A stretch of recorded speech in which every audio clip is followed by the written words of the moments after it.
자, 오늘은 시편 57편 말씀을 가지고 함께 나누겠습니다. 오늘 말씀의 제목은 하나님 억울해요. 부제는 억울함 가운데서도 하나님께로 확정된 마음입니다. 오늘 예배 시간에 나오는 여러분들 마음 가운데 하나님 저 정말 억울해요, 이런 마음이 있던 분들에게 또 이 말씀이 여러분들에게 해답이 되었으면 좋겠습니다. 우리의 신앙에 가장 위대한 게 있다면 저는 이렇게 생각해요. 어느 날 하나님이 나에게 하나님 되시는 것. 어려운 말 같지만 어느 날 그런 때가 있어요. 야, 진짜 하나님 되시는구나. 오늘 우리가 읽은 본문 말씀 1절이 하나님이여 내게 은혜를 베푸소서, 내게 은혜를 베푸소서라고 되어 있는데, 사실 제가 말씀을 묵상하다 보니까 이 은혜라는 말보다는 영어의 NIV 성경에 보면 이 부분을 영어로 이렇게 표현하고 있거든요. Have mercy on me, 나에게 자비를 베푸소서. 제 느낌에는 은혜라는 말보다는 자비를 베풀어 주소서, 이 말이 조금 더 와 닿는 말 같아요. 자비라고 하는 것은 재앙이 지나가기까지 다윗이 하나님의 날개 아래 피할 수 있도록 나에게 자비를 베풀어 달라고 하는, 그 하나님의 그늘 아래서 내가 안전합니다 라고 하는 고백을 하고 있습니다.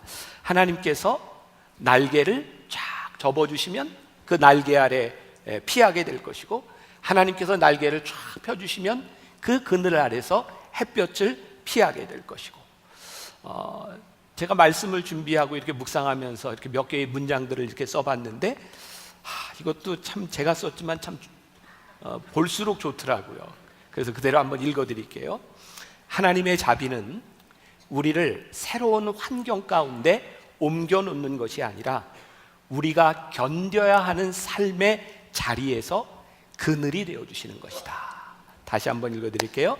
하나님의 자비는 우리를 새로운 환경 가운데 옮겨놓는 것이 아니라 우리가 견뎌야 하는 삶의 자리에서 그늘이 되어주시는 것, 그것이 하나님의 자비고 그것이 승리라는 말입니다.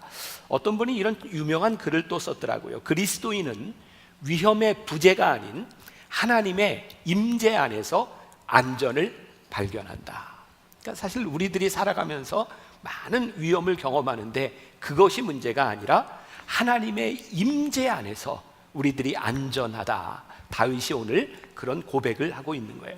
오늘 시편 57편은 아둘람이라고 하는 장소와 연관이 되어 있어서 오늘 연주를 할 때 여러분들이 보았던 거기가 아둘람이라고 불리는 그런 장소입니다. 시편 57편에는 그 제목이 아주 작게 성경에 이렇게 쓰여져 있어요. 다윗이 사울을 피할 굴에 있을 때, 그 굴이 어디냐면 아둘람 굴이에요. 우리 지도를 한번 볼까요? 우리 지난번 이제 다윗 시리즈에서 잘 보았던 부분인데요. 자, 사해가 여러분들 보이시고 유다가 보이죠? 거기 바로 밑에 아둘람이라고 하는 곳이 있어요. 그리고 조금만 왼쪽으로 가면 엘라 골짜기가 있습니다. 저기에서 다윗은 골리앗과 싸웠던 것입니다. 그리고 바로 밑에 아둘람이라고 하는 곳이 있습니다. 자, 이 상황을 한번 볼까요? 다윗은 엘라 골짜기에서 골리앗과 싸워서 이겼어요. 다윗은 일약 스타가 되었던 사람입니다. 그런데 그의 인생에 전쟁에 승리를 했다고 그의 인생이 문제가 없어진 것이 아니라 그것 때문에 시기와 질투를 받아서 도망가는 인생을 살아요. 저 아둘람이라고 하는 곳의 뜻은 피난처, 은신처, 격리된 장소라고 하는 뜻을 가지고 있는데, 저기에 가보니까 저기는 진짜 풀과 나무들이 이렇게 쭉 펼쳐져 있는 그런 곳입니다. 근데 조금 전에 여러분들이 보았지만 그 아둘람 굴이 그렇게 큰 굴이 아닙니다. 제가 말씀을 준비하며 보았던 이원희 목사와 떠나는 성지행전이라는 책에 보면 이런 글이 나옵니다. 현장에 도착하고 보니 특별한 유적은 남아있지 않았다. 그러나 다윗이 사울을 피해 숨었던 아둘람 굴을 꼭 확인해 보고 싶었다. 언덕 위에서 약간 경사진 곳으로 가자 사람이 숨을 만한 굴이 보였다. 자연 동굴이기는 하지만 가시덤불을 헤치고 안으로 들어가 보니 사람이 머물렀던 인위적인 구조가 보였다. 10여 명 정도가 간신히 몸을 숨길 수 있는 굴 속에 사울을 피해 머물렀던 다윗의 심정은 어떠했을까? 그렇다. 하나님이 숨겨주시는 자는 결코 사람이 찾을 수 없다. 제가 저기에 가서도 느낀 것이 저 아둘람 굴은 완전한 안전한 피난처가 아니었습니다. 하나님께서 숨겨둔 장소였어요. 저에게 안전함이라고 하는 것이 그렇게 느껴지더라고요. 안전함은 완전함에 있는 것이 아니라 하나님의 날개 아래 있는 것이 안전한 것이구나. 오늘 주의 날개 그늘 아래서라고 하는 말이 나오고 있죠. 1절을 다시 봅니다. 하나님이여 내게 은혜를 베푸소서. 제가 자비라는 말이 더 좋을 것 같다 그랬어요. 내게 자비를 베푸소서. 내 영혼이 주께로 피하되 주의 날개 그늘 아래에서 이 재앙들이 지나기까지 피하리이다. 주의 자비가 필요하고 주의 은혜가 필요해요. 사실 주의 자비가 필요한 순간이 되어야 우리는 하나님의 은혜를 경험합니다. 우리들이 살면서 하나님의 은혜가 필요 없다, 하나님의 자비가 필요 없다고 생각하는데 우리가 어떻게 하나님의 은혜를 경험하고 살아가겠습니까? 그러니까 교만한 사람들에게 하나님의 은혜는 존재하지 않습니다. 우리들이 하나님 앞에 하나님 저를 좀 도와주세요. 지금 다윗은 인생의 어두운 동굴 가운데서 하나님의 도우심을 구하고 있고 그는 그 어두운 동굴 가운데서 주의 날개 아래에 있다고 하는 고백을 하고 있어요. 이번 주에 저에게 구치소에 계시는 어떤 교인이 저에게 장문의 편지를 보내왔습니다. 제가 이 편지를 보면서 정말 너무 마음이 기도하는 마음, 이분에게 이런 마음이구나. 그리고 여러분들과 함께 나누고 싶은 한 문장이 있어서 오늘 말씀과 연관되어서 제가 구치소에서 온 편지인데 여러분들은 그 내용은 잘 모르시겠지만 제가 잠깐 읽어드리려고 합니다. 세 사람의 기쁨. 세상에서 가장 비천하고 낮은 곳에 성령이 임하면 그곳이 가장 성스럽고 귀하고 영광스러운 자리가 됩니다. 지금 이곳이 축복받는 자리가 되었습니다. 가장 영광스러운 자리도 하나님의 빛이 없다면 힘들고 괴로운 지옥일 뿐입니다. 제가 어디에 있는가 하는 것은 중요하지 않고 제가 있는 이곳에 주의 영이 계시는지 성령의 빛이 비추는지가 중요할 뿐입니다. 그리고 이분이 이 긴 편지 안에서 믿음의 고백을 담아서 저에게 보내주었어요. 너무너무 감사하고 하나님의 은혜가 그 안에 있어서 그 안에서 지금 말씀을 공부하고 하나님의 임재를 느끼며 살아가는 이 시간이 그의 인생에 얼마나 귀한 시간인지를 모른다고 고백하고 있어요. 어쩌면 우리의 인생의 어두운 동굴을 지나가야 되는 그 시기에 우리는 가장 강력하게 하나님의 인도하심과 하나님의 자비하심, 하나님의 은혜를 우리들이 경험할 수 있는지 몰라요. 우리의 자리는 다 다르지만 하나님이 우리들이 어떻게 역사하시는가. 다윗은 10여 년 동안 사울왕에게 쫓겨다니면서 그가 경험했던 하나님의 자비하심을 시편 18편에서 이렇게 고백한 적이 있어요. 우리가 함께 나누었던 말씀이에요. 나의 힘이 되신 여호와여, 내가 주를 사랑하나이다.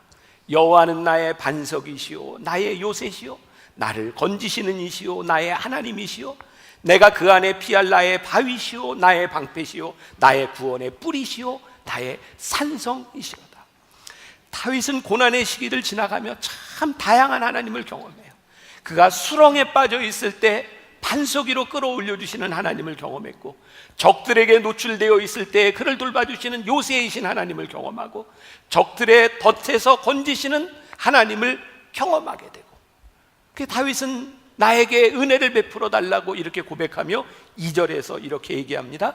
내가 지존하신 여호와께 부르짖으며 곧 나를 위하여 모든 것을 이루시는 하나님께로다. 자, 말씀은 우리들이 묵상하는 거라 그랬어요. 그리고 우리들이 말씀을 묵상할 때 이 말씀을 썼던 사람들의 감정으로 한번 들어가 보자. 지금 다윗에게 지존하신 하나님, 높으신 하나님, 그분을 향해서 다윗이 뭐라고 해요? 내가 부르짖는다. 뭐라고 부르짖어요? 나를 위하여 모든 것을 이루신 하나님께 다윗이 부르짖는다. 다윗은 왜 부르짖었을까요? 영어 성경에 보니까 cry out이라고 되어 있는데 저에게는 그런 느낌이었어요. 하나님이 듣지 못하시기 때문이 아니라 저 높은 곳에 계시는 하나님을 바라보며 그가 부르짖을 수밖에 없는 심정, 그리고 그가 하나님 앞에 담대하게 부르짖을 수 있었던 것은 그가 하나님의 보좌 앞에 담대히 나아갈 수 있는 믿음이 그에게 있었다는 거예요. 사람들이 다 들을 거예요. 그가 부르짖는 소리를 들을 거예요. 다윗이요, 하나님 저 도와주세요. 하나님 저에게 자비를 베풀어 주세요. 저에게 은혜를 베풀어 주세요. 라고 하나님께 부르짖는데 이게 부끄러움이 없는 거예요. 제가 이런 표현을 쓰는데 저 산 위에 올라가서 우리가 하나님께 부르짖는 그 기도를 누군가 들었을 때 우리들이 부끄러움이 없는 기도를 할 수 있다면 그것은 참 기도다. 다윗이 하나님께 하나님 저를 도와주세요. 저에게 은혜를 베풀어 주세요. 라고 cry out, 부르짖고 있는데 그것이 부끄러움 없이 자기의 삶을 붙드시는 하나님께 대한 확신을 가지고 하나님 저를 살려주세요 라고 다윗은 지존하신 하나님께 기도하고 있어요. 저 지존하신 하나님께 부르짖는 그 다윗의 모습을 보며 제가 이렇게 말씀을 묵상하며 떠올랐던 것은 겸손이라는 말이었어요. 겸손. 그래서 제가 새벽에 그 겸손에 대한 글을 좀 썼는데 이것도 제가 또 준비를 하면 읽다 보니까 글이 너무 좋아서 그냥 좀 읽어드리려고 하는데 어떻게 할까요? 그래요. 조금만 읽어드릴게요. 네. 겸손을 생각한다. 지난 연말에 저희 교회를 찾아온 헤어 아티스트가 있었습니다. 방송에도 나오는 상당히 유명한 사람인데요. 그분의 신앙을 좀 부탁한다는 이야기를 듣고 제가 만나게 되었습니다.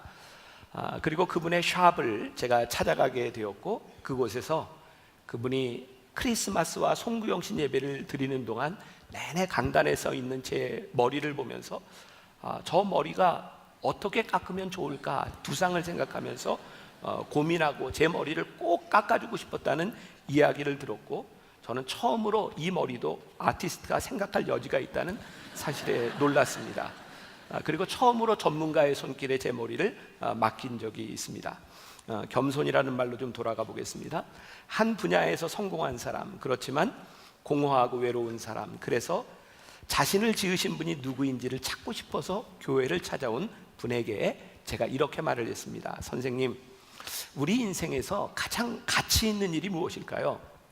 전문성을 가지고 돈을 버는 인생에서 세상적으로 말해 엑설런트한 것 필요하죠. 하지만 더욱 중요한 일은 내가 가지고 있는 이 엑설런트를 가지고 온전히 하나님께 쓰임받는 것일 것 같아요. 삶의 공허함은 나의 열심으로 사는 것이고 삶의 보람은 하나님께 쓰임받는 것이에요. 그리고 하나님께 쓰임받기 위해서는 우리가 겸손해야 합니다. 이 말은 저 자신에게 하는 말이고 오늘 새벽에도 하나님께 드린 간절한 기도이기도 합니다. 엄밀히 말해서 겸손을 생각하는 마음 자체가 겸손하지 않은 것이 사실입니다.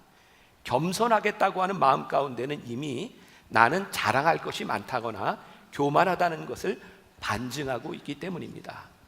그죠? 제가 잘난 척 너무 많이 하잖아요. 그래서 늘 겸손해야 되겠다고 생각하는데 겸손하지 않다는 증거입니다.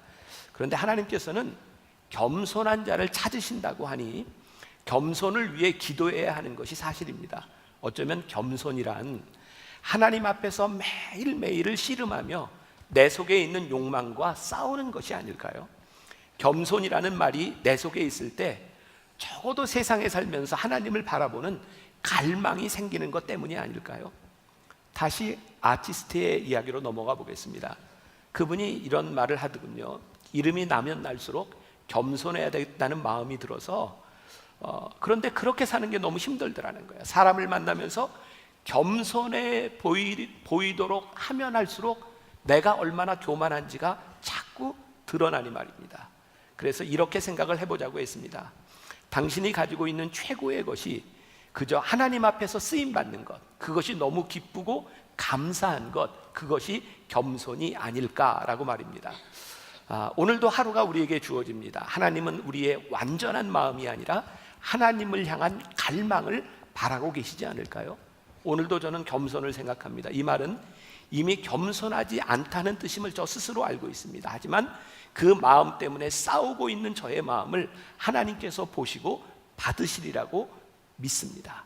당신의 전문성을 돈을 버는 인생이 아니라 하나님 앞에 쓰임받는 것이 무엇인가를 한 번쯤 우리 인생에서 생각해 보는 것이 필요하지 않을까요? 우리의 겸손을 가로막는 가장 큰 이유는 우리가 무엇을 받을 만한 가치가 있다고 생각할 때 우리는 겸손해서 점점 멀어지는 것 같아요. 하나님 앞에서 우리가 어떻게 쓰임받느냐가 고맙고 감사하게 느껴질 때 우리들이 하나님 앞에 겸손할 수 있는데 저 지존하신 하나님 앞에 내가 부르짖어 하나님 나를 도와달라고, 내가 하나님의 도우심이 없으면 살 수 없는 존재고 하나님의 도우심으로 내가 이렇게 살아간다고 고백하는 것이 겸손함인데, 우리들이 이 겸손에 대한 갈망을 잃어버리고 있기 때문에 하나님의 자비와 은혜를 경험하지 못하는 것은 아닐까. 오늘 다윗에게 있어서 참 힘들었던 것이 억울함이었던 것 같아요. 억울함. 자, 6절 말씀 보세요. 6절. 자, 우리 같이 한번 봉독해 보겠습니다. 시작.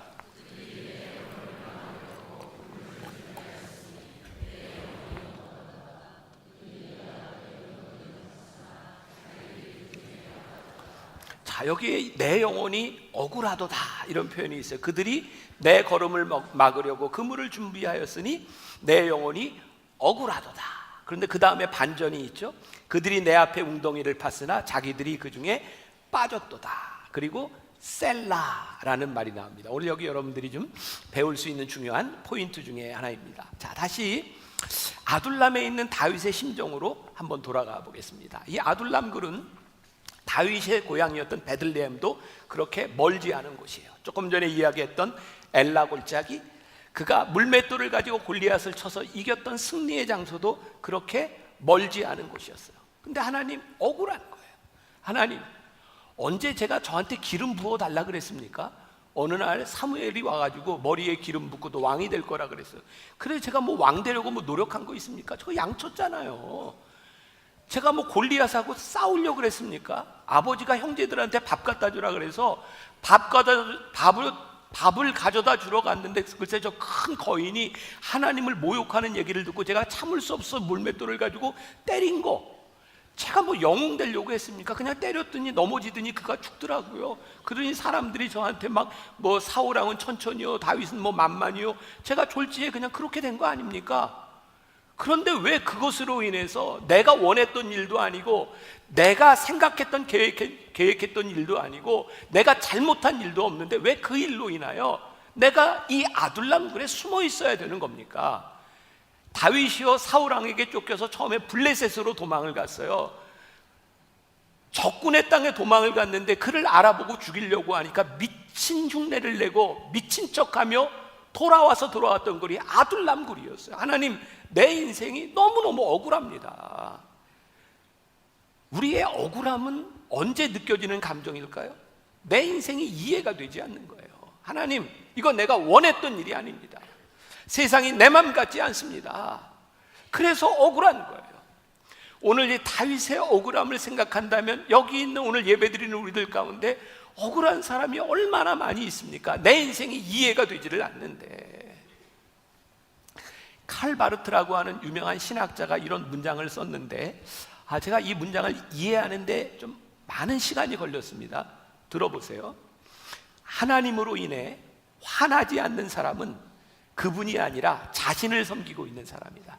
하나님으로 인해 화나지 않는 사람은 그분이 아니라 자신을 섬기고 있는 사람이다. 이 말을 바꾸면 하나님을 섬기는 사람은 하나님으로 인해 뭐가 나요? 화가 나야 정상이라는 거예요.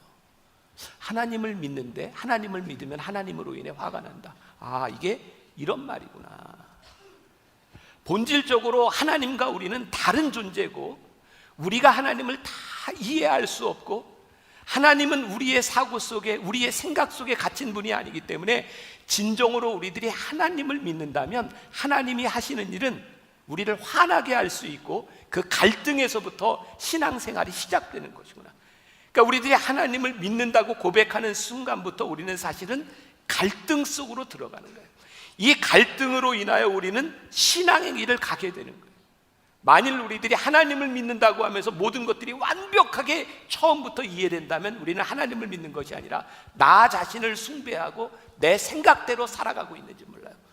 저는 아주 이 부분에 대해서 공감합니다. 그렇구나. 하나님을 믿는다고 하는 것은 때때로 하나님 때문에 내가 화가 나는 일이구나. 하나님 억울해요. 내가 하나님 안 믿었으면 이렇게 안 살 텐데 하나님 억울해요. 이것은 어쩌면 신앙인들의 당연한 감정일 수 있겠구나. 말씀을 준비하면서 읽었던 책입니다. J.D. 그리어가 쓴 하나님을 하나님 되게라고 하는 책에 미국에 있는 어떤 리얼리티 쇼에 대한 이야기가 나옵니다. 저는 못 봤으니까 모르겠어요. 90일 피앙세라고 하는 프로그램이 있는데요, 이 프로그램은 참가자들이 자기의 이상형을 적어내면 가장 잘 맞는 이상형을 딱 짝지어서 한 방에 놓고 90일 동안 함께 생활을 하게 한답니다. 상상이 갈까요? 퍼펙트하게 맞는 이상형을 딱 집어넣으면 처음에는 아무 문제가 없는 것 같은데 하루 이틀 지나면서부터 수없이 많은 문제들, 갈등들이 일어난다는 거예요. 우리가 하나님을 믿는다. 제가 하나님을 믿기로 결정했습니다. 하나님은요, 우리와 다르신 분이에요.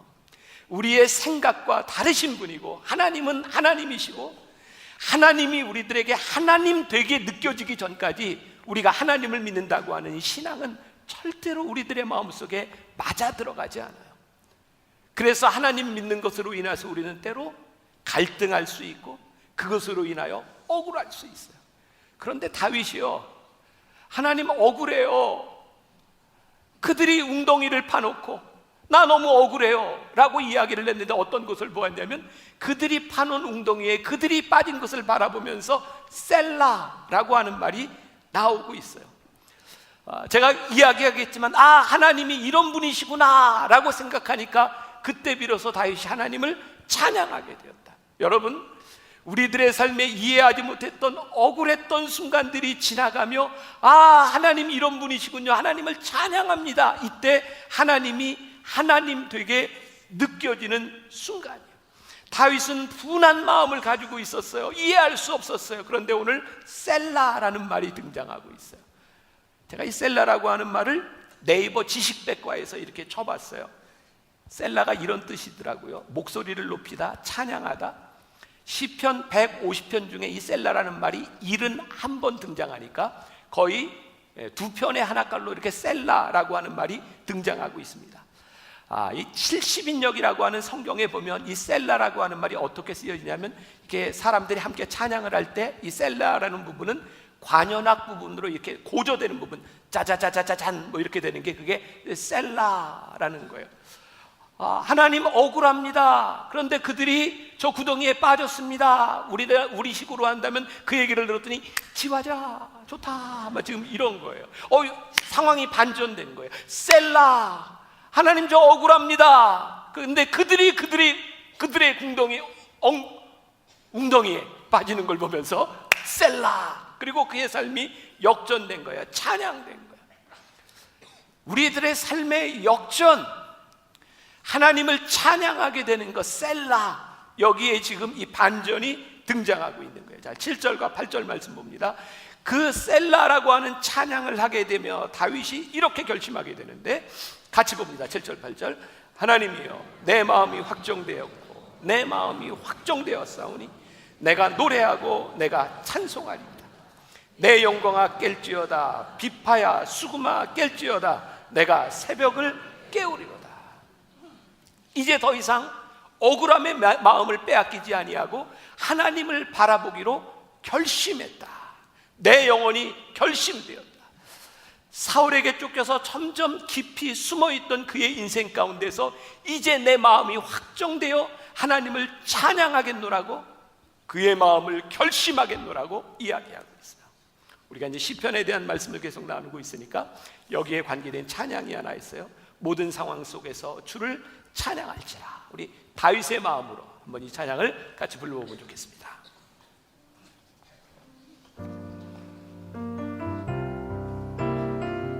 찬양 좀 도와주세요.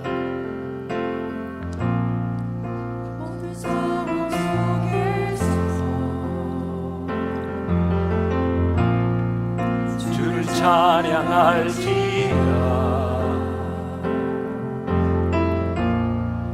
주는 너의 큰 상급, 큰 도움이시라, 큰 도움이시라. 주의 얼굴 구할 때, 주의 얼굴 구할 때, 주의 영을 부으사 그 시사람 안에서 주를 보게 하소서. 내 영혼이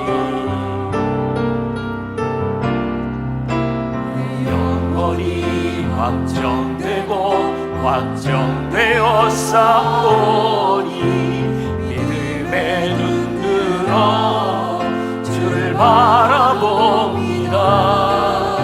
내 영혼이 확정되고 확정되었사오니 믿음의 눈 들어 주를 바라봅니다. 내 영혼이 확정되고 확정되었사오니 믿음의 눈 들어 주를 바라봅니다. 내 영혼이 확정되고 확정되었사오니 믿음의 눈 들어 주를 바라봅니다. 말씀이 이렇게 옮겨가고 있죠. 억울함에서 자기를 구해주신 하나님을 바라보며 결심해요. 내 마음이 확정되고 확정되었사오니 내 영혼이 주를 찬양하겠습니다. 8절에서 내 영광아 깰지어다 비파야 수금아 깰지어다 내가 새벽을 깨우리로다. 자, 새벽을 깨운다는 게 어떤 의미일까요? 여러분, 어둠이 깊으면 새벽이 와요. 새벽을 깨우겠다. 뭐가 느껴집니까? 급한 거예요. 못 참겠어요. 새벽이 와요. 근데 오기 전에 내가 깨워. 내가 마음을 정했어. 찬양하기로 결정했어. 기다릴 필요 없어. 주님, 내가 마음을 확정하고 확정하였사오니 내가 주님을 찬양하겠습니다. 그의 마음속에서 벅차오르는 감정들이 있는 거예요. 그러면 이 감정은 무엇이었을까요? 자, 이 말씀의 근거가 되는 부분이 사무엘상 22장에 있어요. 여러분들이 이 부분이 좀 궁금하면 22장 전체를 가서 한번 이제 읽어보시면 돼요. 제가 1절과 2절 말씀 사무엘상 22장 1절 2절 읽어드립니다. 그러므로 다윗이 그곳을 떠나 아둘람굴로 도망하며 그의 형제와 아버지의 온 집이 듣고 그리로 내려가서 그에게 이르렀고 환난당한 모든 자와 빚진 모든 자와 마음이 원통한 자가 다 그에게로 모였고 그는 그들의 우두머리가 되었는데 그와 함께 한 자가 400명가량이었더라. 자, 보세요. 다윗이 억울하고 너무너무 억울하고 하나님 저 이해할 수 없어요 그랬는데 다윗이 하나님을 찬양하기로 결정하자. 아, 내가 하나님을 찬양할 수 있으면 내 마음이 확정되었습니다 한 그때에 다윗이 살고 있던 그 시대에 환난당한 많은 사람들, 억울한 사람들, 정말 힘들고 어려운 사람들, 사울의 통치 아래서 핍박받던 사람들 400여 명이 다윗을 찾아오게 되는 거예요. 다윗이 그것을 보면서 무슨 생각을 하게 되었을까요? 아, 하나님, 이제야 제가 알겠습니다. 하나님께서 왜 저에게 기름을 부으셔서 저로 하여금 이 아둘람굴에 가서 이 어려움을 겪게 하셨는지, 이곳에서 제가 하나님이 주신 비전을 품게 되어서 저 하나만의 문제가 아니라 저 억울한 자의 왕이 되도록 하나님께서 저에게 기름 부으셨음을 제가 이제 알게 되었습니다. 다윗은 하나님의 위로함을 받은 것으로 끝나는 것이 아니라 그가 이 억울한 자들의 좋은 왕이 되어야 되겠다고 하는 그의 삶의 이유가 분명해지기 시작한 거예요. 우리의 가슴을 뛰는 일들이 무엇일까요? 우리의 마음을 확정하는 일들이 무엇일까요? 하나님이 우리를 부르신 이유가 분명해지고, 아, 하나님 그래서 나를 부르셨구나. 하나님 그래서 이 어두운 동굴 가운데서 나를 지켜주셨구나. 내가 이해하지 않던 상황 가운데서 하나님이 나를 부르신 이유가 분명해지기 시작할 때 다윗은 그의 마음을 확정하고 마음이 급해서 내가 새벽을 깨우리로다. 내가 새벽을 깨우리로다. 이게 찬양하는 사람의 모습입니다. 그래서 57편 10절에 가서 보니까 다윗이 무릇 주의 인자는 커서 하늘에 미치고 주의 진리는 궁창에 이르니이다. 여기에 인자라고 하는 말은 사랑이라고 하는 말이에요. 진리라고 하는 말은 신실함이라고 하는 말이에요. 자, 주의 사랑이 커서 하늘에 미치고 주의 신실하심이 궁창에 이르니이다. 이때 부르는 다윗의 찬양이 어떤 찬양이었을까요? 내가 만민 중에, 찬양을 좀 도와주세요. 제가 소리가 안 나와요. 오 주 주님을 찬양하리 열방 중에서 주의 인자는 커서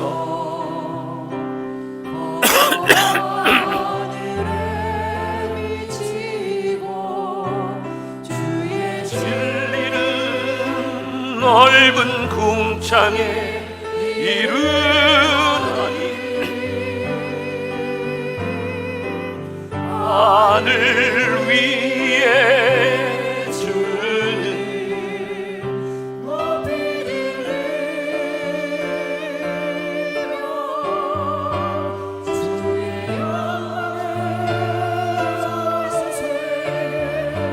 주의 영광 하늘 위에 주는 높이 들리며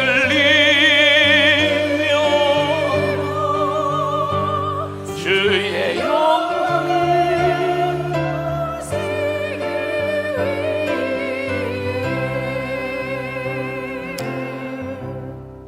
위에 여러분들보다 내가 더 답답해요 지금.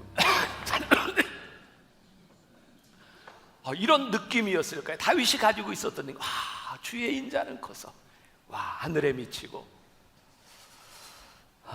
얼마 전에 우리 장로님들과 함께 식사 자리에서 있었던 일입니다. 이제 우리 장로님이니까 신분을 밝혀도 될 것 같아요. 소위 이제 세상에 조금 요직에 있다가 청와대 국가안보실 비서관 지내고 국정원 1차장을 지낸 장로님이에요. 그분이요, 퇴직을 하고 나서 부인 권사님과 함께 중국으로 여행을 갔어요. 갔는데 그 여행 코스 중에 건강 진료 코스가 있었답니다.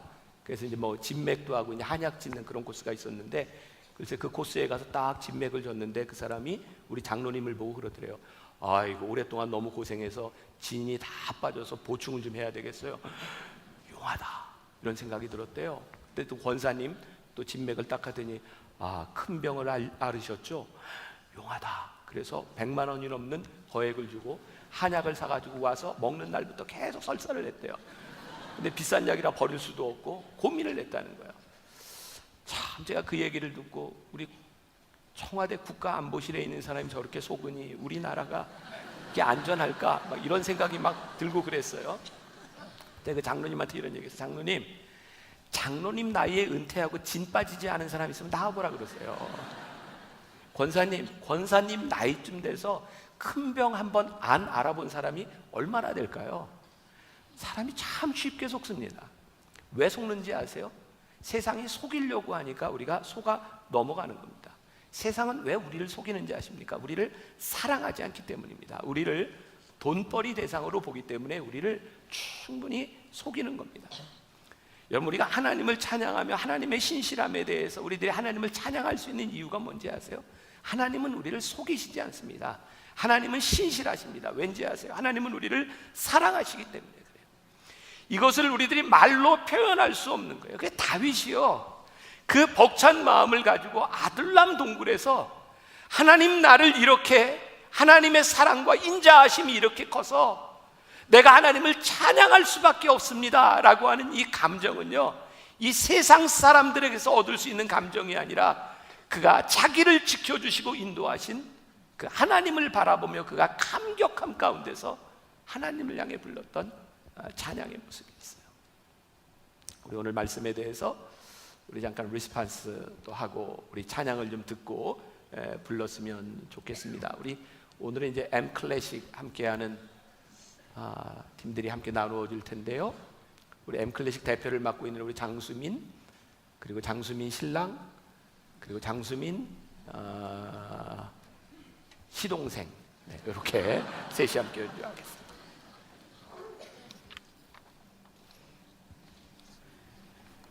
저희는 악기를 배우기 시작한 이후 항상 교회에서 연주하고 찬양하며 자랐습니다. 교회에서 악기를 접한 연주자가 교회 안에서 하나님께 악기로 찬양하고 봉사하는 것은 당연하기만 하였고, 클래식 전문 사역팀을 만들어 보라는 목사님의 말씀은 어렵거나 두려운 제안이 아니었습니다. 찬양은 항상 해오던 저희의 몫이었기 때문입니다. 하지만 교회 안에서도 교회 밖에서도 찬양할 수 있는 연주팀을 만들기 위해서는 지금까지 해왔던 것들과는 너무도 다른 일들을 해야 했습니다. 예배 특주가 있을 때는 연주와 팀을 이끌어야 하는 리더로서의 역할이면 충분했지만 교회에서 연주가 없을 때에는 매일 회사 운영을 걱정하였습니다. 연주료가 지급되는 공문이 인터넷에 올라오기만을 기다리고 매번 공연을 기획해서 공문을 작성하고 제출해야 하는 삶으로 지난 1년 동안 회사 대표와 연주자, 기획, 회계, 홍보, 스케줄 관리, 서류 작업 등 모든 것을 도맡아 해왔습니다. 봉사 연주를 다닐 때는 발생하지 않는 수입으로 기업의 재정적인 어려움마저 저희가 오롯이 감당해야 했습니다. M클래식을 위해 보이지 않는 곳에서 후원해 주시고 기도해 주시는 분들이 있었지만 멤버들에게는 특주와 연주 이외의 짐을 주지 않으려 혼자 부단히 노력하였고 그로 인해 일이 점점 더 많아지다 보니 연주자로서의 삶을 포기해야만 했습니다. 이런 일상이 계속되어 연주의 갈급함과 재정적인 어려움, 미래에 대한 걱정으로 심신이 지쳐갔습니다. 지난 10월 너무 바쁘게 지내어 생각지도 않던 주님의 축복이 아기가 저희 가정에 찾아왔습니다. 누구보다 유난스럽게 입덧도 함께 시작되었고 먹지도 마시지도 제대로 잠도 못 자는 생활에 그동안 하던 M클래식 업무는 어느 것 하나 할 수 없게 되었습니다. 생각과는 다르게 몸이 너무 힘들어 조금만 무리해도 쓰러지게 되니 내 힘이 아닌 하나님을 더욱 의지하게 되었습니다. 하나님이 다 알아서 하실 거야. 모든 것을 내려놓고 모든 것을 하나님께 맡겼습니다. 저의 이런 상황을 알게 된 M클래식 멤버들은 너나 할 것 없이 일을 하겠다 자처하며 나섰습니다. 연주 이외의 일도 주저하지 않고 일에 대하여 서로 나누고 교제하면서 멤버들 사이는 더욱 돈독해졌고 M클래식은 팀의 비전을 위하여 전보다 더욱 기도하게 되었습니다. 연주를 같이 하며 하나 되길 원해 지난 1년 동안 밥도 사 먹이고 커피랑 마카롱도 쥐어줬던 일들이 무색하게도 하나님의 때에 너무나도 자연스럽게 하나 되게 하셨습니다. 이렇게 만나교회의 첫 사회적 기업 M클래식이라는 이름으로 하나님께 찬양한 것이 벌써 1년이라는 시간이 지났습니다. 하나님의 도우심으로 교육방송과 기독교 방송 연주, 환우들을 위한 연주 등 다양한 곳에서 꾸준히 M클래식의 사역 활동을 점점 넓혀가고 있습니다. 특히 MMP 교회 특주를 다니며 오히려 저희가 받은 하나님의 은혜가 있기에 여전히 힘들고 어려운 상황을 지나가고 있지만 그 가운데 하나님의 뜻을 조금씩이나마 알게 되니 어찌 찬양이 마음 깊숙한 곳에서 흘러나오지 않을 수 있을까요? 주님이 주신 달란트로 최고의 연주자가 되기보다 최고의 예배자가 되는 것이 하나님의 뜻이라고 확신합니다.